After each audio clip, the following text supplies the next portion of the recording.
Ya halo Sobat Eka TV, jumpa lagi dengan saya Eka di channel Eka TV. Nah teman-teman, di belakang saya ini udah ada mobil Kia Picanto lagi. Cuma ini jenisnya tuh automatic atau matic ya teman-teman. Nah saya mau bahas bagaimana tips cara memilih mobil Kia Picanto matic itu yang sehat seperti apa. Nah penasaran dengan videonya? Sebelum itu, klik dulu tombol subscribe di channel saya, lalu kalian like dan sertakan komentar kalian di kolom komentar. Jangan lupa share juga video ini biar channel saya bisa berkembang lagi ya. Ini dia videonya, check this out.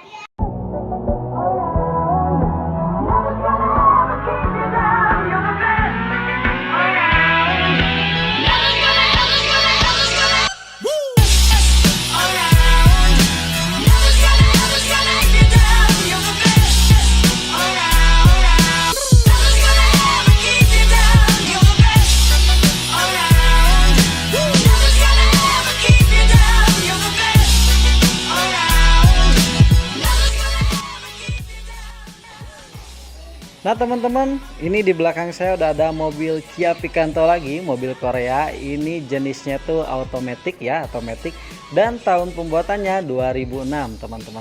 Nah saya mau berbagi bagaimana cara memilih mobil matic yang baik untuk jenis Picanto. Namun sebelum itu saya mau kasih tahu dulu ya. Yang pertama itu tahun 2004 teman-teman, udah saya bahas di video-video sebelumnya, yaitu Kia Picanto Complete Build Up atau CBU. Dia paling langka ya, karena dia adalah full option, itu 2004.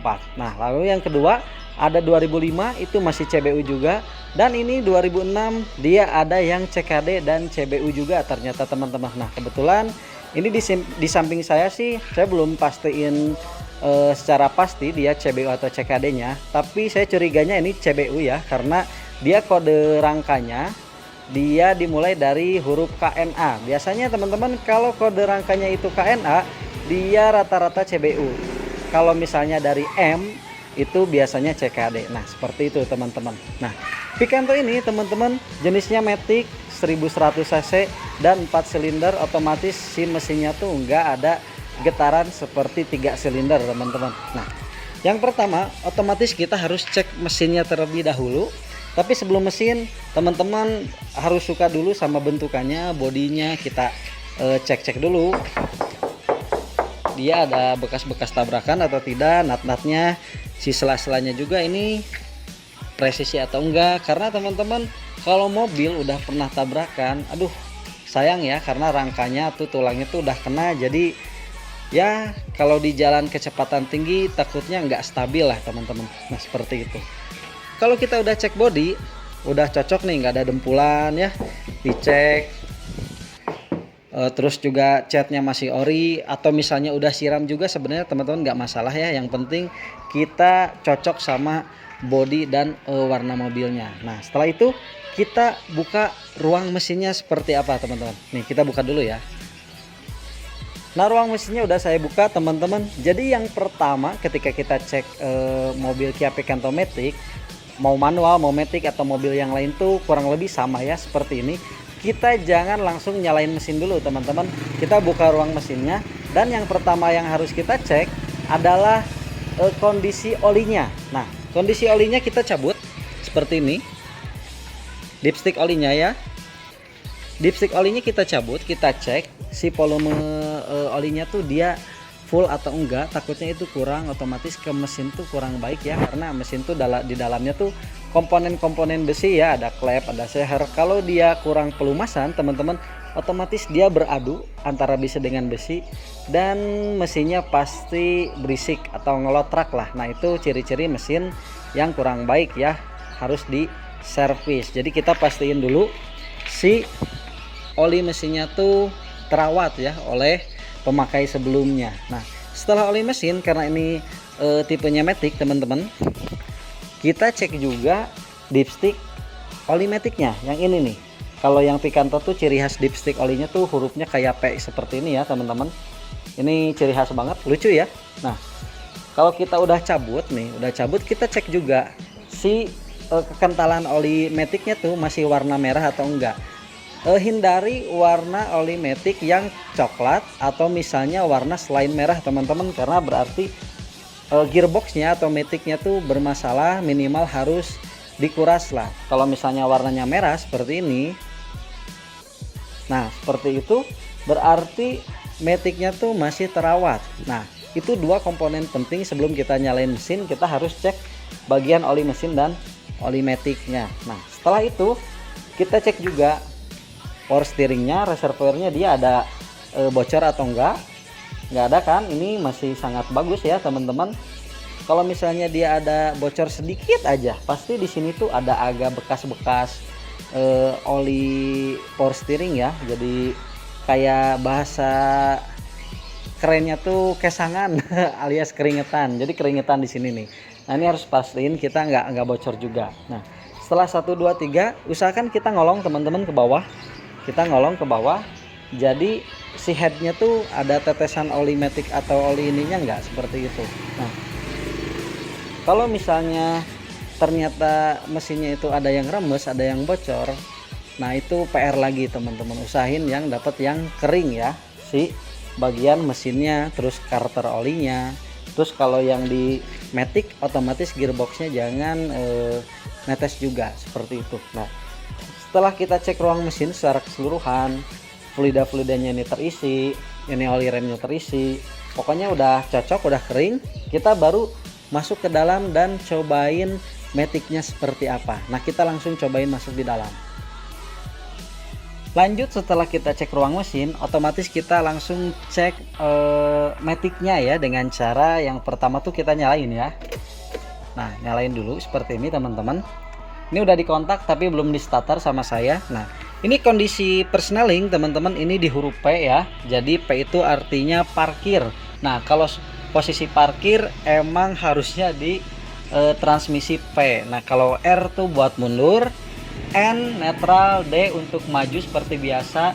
2 itu kalau kita menanjak udah nggak kuat di D itu pakai 2. Nah kalau yang L satu lagi ini di tanjakan yang cukup curam atau lumayan curam lah teman-teman. Kalau nanjak banget tuh nggak kuat di D atau di 2, kita pindahin ke L.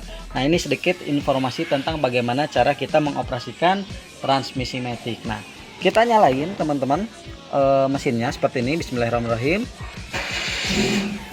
Nah ini udah nyala ya teman-teman. Ini kondisi posisi mobil tuh masih dingin ya, terlihat ini masih ada indikator temperatur suhu yang berwarna biru. Ini menandakan kalau suhu mesin tuh masih dingin, belum siap jalan. Kalau misalnya indikatornya udah hilang warna birunya, berarti dia mesin udah panas. Nah cara cek maticnya, yang pertama tuh kondisi mesin harus dingin, dan kita langsung aja cobain pindahin dari persneling P ke netral dulu. Nah setelah netral kita pindahin ke D, coba satu persatu. Nah ini udah saya ke D ya. Ini posisi dingin. Kalau nggak ada jeduk seperti ini halus, berarti ini maticnya teh bagus. Jadi kalau misalnya kita pindahin dari P ke N terus ke D, nggak ada suara jeduk, berarti maticnya tuh halus teman-teman. Nah setelah itu kita cobain satu persatu, pindahin ke R seperti ini. Nah ini nggak ada jeduk juga. Ini berarti matic masih sangat bagus. Kita pindahin kedua, nggak ada jeduk juga. Satu lagi ke L, nggak ada jeduk juga teman-teman. Nah saya ke netralin lagi. Nah cara ngeceknya tuh sangat gampang banget ya. Ketika mesin dingin teman-teman, kita cobain pindahin si persneling dari P ke D, ke R, ke 2, ke L. Pokoknya kita urut dia ada jeduk nggak. Kalau misalnya ada jeduk, itu ternyata maticnya tuh ternyata agak-agak bermasalah ya. Harus dicek apakah oli maticnya kurang atau gearboxnya bermasalah. Itu salah satu matic yang kurang baik. Nah kalau yang bagus itu teman-teman seperti ini ya, dipindahin dari P ke D, ke R, ke 2, ke L, itu tuh nggak ada jeduk. Nah itu gampang banget ya. Itu untuk cara mengecek maticnya tuh masih bagus atau enggak. Saya matiin dulu ya, dipain lagi, saya matiin dulu. Nah kurang lebih seperti itu teman-teman untuk ngecek maticnya. Nah ini karena saya syutingnya di garasi ya, jadi saya nggak bisa cobain buat jalan karena di luar tuh udah mulai gerimis hujan. Jadi saya males buat nyuci mobilnya lagi teman-teman. Nah kalau misalnya udah dicek maticnya ternyata nggak ada bermasalah, aman, berarti insya Allah kondisi mobil dari Kia Picanto yang akan dicek itu metiknya tuh bagus ya, mesinnya juga terawat karena dicek tadi olinya terisi full ya, nggak ada rembes di bawahnya, terus oli metiknya juga berwarna merah, itu berarti masih sangat bagus. Nah, sisanya kita cek seperti biasa, mulai dari bodi, kaki-kaki, terus interior, ada engsel checker juga, itu biasa aja teman-teman. Nah, tadi kita udah cek kondisi transmisi metiknya ya. Kalau metik yang bagus tuh seperti itu teman-teman. Nah, balik lagi ke ruang mesin, tadi ada yang sempat kelupaan nih teman-teman. Selain yang tadi saya sebutkan tadi, oli mesin, oli metik, power steering, terus starter oli, mesin itu sendiri nggak boleh ada rembas atau bocor ya, apalagi. Terus kita cek si bagian radiatornya. Nah, karena radiator tuh berhubungan dengan pendinginan mesin. Kalau misalnya si sistem radiatornya atau pendinginannya bermasalah, itu gawat teman-teman, bisa overheat. Nah, pertama kita cek selang-selang radiatornya, dia ada regas atau enggak. Usahakan teman-teman si selang-selang radiator tuh masih kuat ya, kokoh, bagus. Kalau dipencet tuh masih elastis banget, nggak sampai regas, yang dipegang tuh sedikit aja udah retak. Nah, itu bahaya teman-teman, harus ganti selangnya.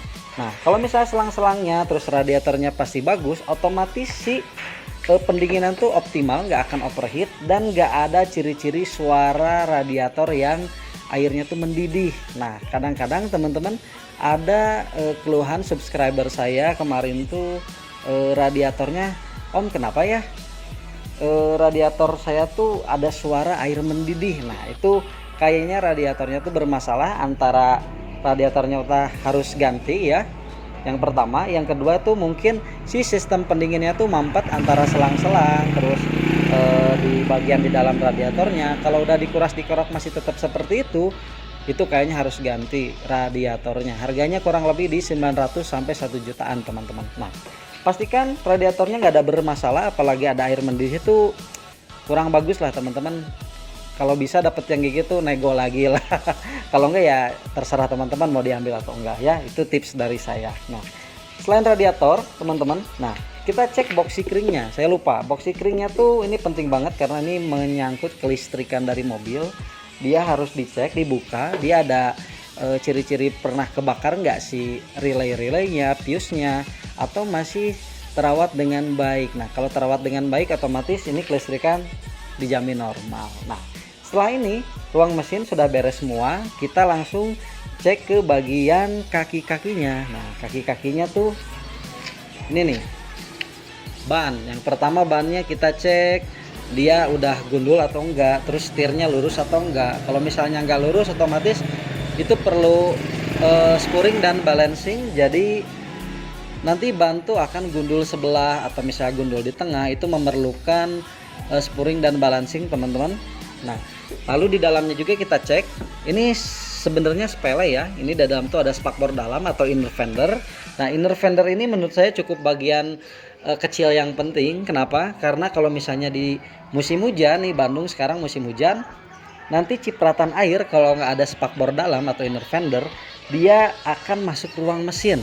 Nah, mending kalau misalnya air teman-teman. Kalau misalnya batu atau misal kerikil, kita kecepatan tinggi masuk ke ruang mesin, wah itu bahaya ya, bisa mengganggu ruang mesin itu sendiri, takutnya kenapa-kenapa lah teman-teman. Jadi inner fender menurut saya hal kecil namun penting. Nah, itu dari bagian kaki-kaki. Sisanya cek standar aja teman-teman, AC-nya dingin atau enggak, terus kilometernya dia rendah atau jabrik ya, atau tinggi. Kalau tinggi berarti tuh mobil ya capek lah. Tapi mobil capek juga teman-teman, kalau misalnya terawat sih nggak masalah ya, bukan jadi patokan. Cuma kalau saya pasti carinya yang ya rada-rada muda lah si kilometernya. Nah, selain itu antenanya juga teman-teman jangan lupa kita cek itu masih ada atau enggak. Itu hal-hal kecil yang penting menurut saya, karena kalau misalnya mobil dirawat, hal kecil seperti antena, terus checker atau engsel pintu itu masih terawat teman-teman. Oke, mungkin kurang lebihnya untuk mengecek Kia Picanto Matic seperti ini. Sisanya teman-teman mungkin udah tahu lah ya cara mengecek mobil bekas seperti apa. Nah teman-teman, dan yang terakhir itu kita cek bagian knalpotnya ya. Kalau misalnya kita gas itu keluar asap putih, asap biru, itu nggak boleh ya teman-teman. Nah kalau misalnya dalam knalpot itu keluar asap putih atau biru, otomatis dia bermasalah di bagian mesinnya, di headnya ya teman-teman. Jadi kalau misalnya keluar asap putih tuh kayaknya kemungkinan klep-klepnya tuh udah bermasalah ya, otomatis dia pernah kekurangan oli mesin teman-teman. Jadi otomatis harus segera diperbaiki. Nah teman-teman, mungkin segitu tips dari saya. Apabila ada pertanyaan boleh ditanyakan di kolom komentar, dan apabila ada pernyataan yang tidak sesuai, mangga silahkan komentar juga, karena kita sama-sama belajar ya teman-teman. Mudah-mudahan informasi dari saya tentang cara bagaimana mengecek Kia Picanto Matic, transmisi Matic teman-teman, seperti ini bermanfaat buat teman-teman. Jangan lupa untuk share video ini, subscribe dan like teman-teman, dan sampai jumpa di video selanjutnya. Salam Eka TV.